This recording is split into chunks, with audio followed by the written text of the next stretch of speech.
Live to SABC reporter Ngcobo, who has been following this story for us, and she joins us live at the funeral proceedings of the two gentlemen. Ngcobo, a somber mood, I suppose, this morning. I can see the community have come in their numbers to give support to the fallen soldiers and, of course, the policemen. Do tell us, how are the funeral proceedings going so far?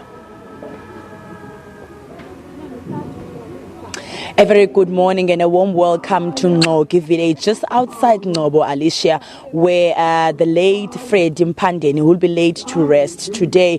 While it is a day of reality that is sinking in for this family. Remember, Alicia, since that incident occurred on the 21st of February, the family is saying that they find it hard to come into terms with their loss. When we attended the memorial service on Monday last week, they were saying that they would like to see everyone who is responsible for the killing of those 5 police officers and this soldier to be brought to book and to face the full might of the law. So today it is reality that is sinking in, and we have been informed, Alicia, that he was not a retired soldier. He was still a member of the South African Defence Force. That's why today he is being given an official funeral by the military service. But now to unpack the program of today is Colonel Ray van Zanten, who's going to tell us a very good morning and a warm welcome. I know it's not just the family that is grieving the loss of Mr. Mpandeni. You too, as the South African Defence Force, you are feeling the pain. Good morning. Thank you, Zimketi. Yes, he was a serving member of the South African National Defence Force, a reserve serving member. Our Defence Force has 2 components, regular and reserve. The reserve is a civilian that in his part-time serves in the Defence Force. Corporal Freddy Mpandeni was a serving reserve member, well trained as any other regular member, an instructor in the Army, and serving with Buffalo Volunteer Rifles, the unit based in East London. At the time of his death, he had just completed a training camp where he was training the members in musketry, etc. And he was off duty at that stage when the incident occurred. Would you say it was his bravery that led to his death? Because the attack was at the police station, and because he is trained, he tried to provide some assistance. I think it's the credo of the soldier and our motto that we'll lay down our lives in defense of others. And I think this was an example. He heard the problem at the police station, he heard shots being fired, and still he went there to see if he could assist. So the true soldier in him did come through. What involves an official funeral? What is expected to take place later today? It's a semi-military funeral where the military and the family come together.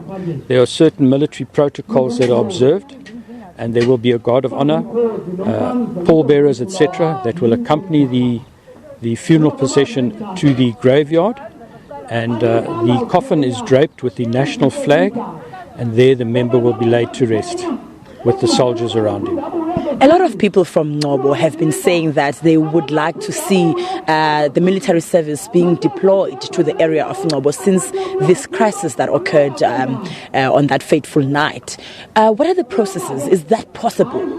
It is possible. The SA Army does not at all times do police work, but on request we can come out in support of the police. So if there is a request through the channels, the military may support the police, yes. Okay, thank you very much for your time. Well, Alicia, as you can see behind us, that the funeral is currently underway, and they are expecting that around 1 p.m. Mr. Mpandeni will be laid in his final resting place.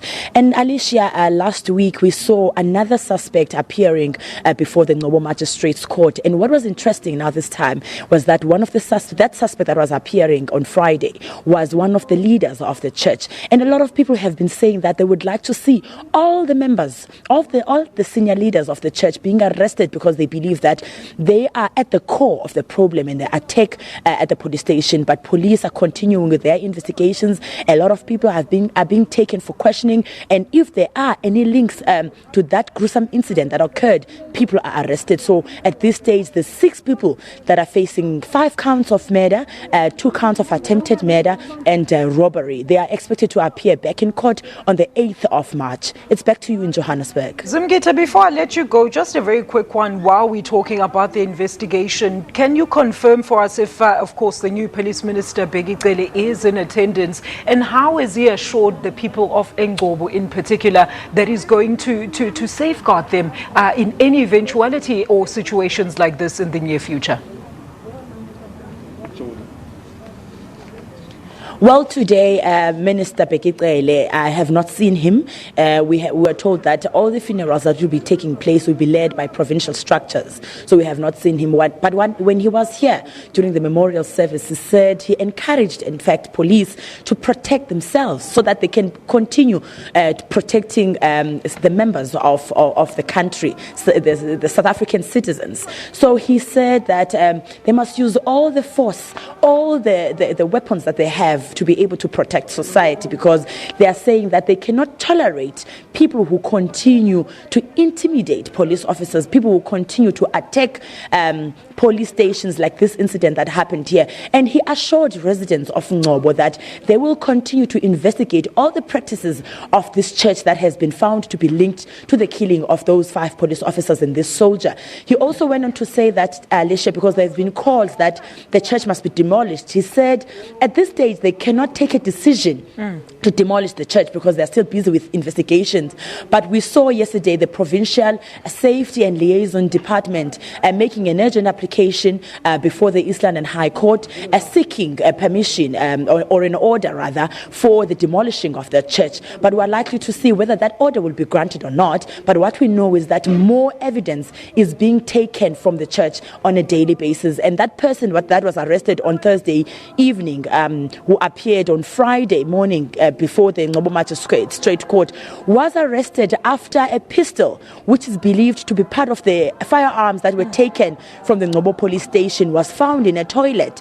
He says he dumped it in a toilet while he's trying to flee from the scene. So it's clear that there's a lot of evidence that is still at the church, so they are continuing with their investigation. Zimgita, thank you so much for that update. That is our reporter out in eNgcobo, just outside of Mthatha, where 2 more victims of the eNgcobo police station are being laid to rest today.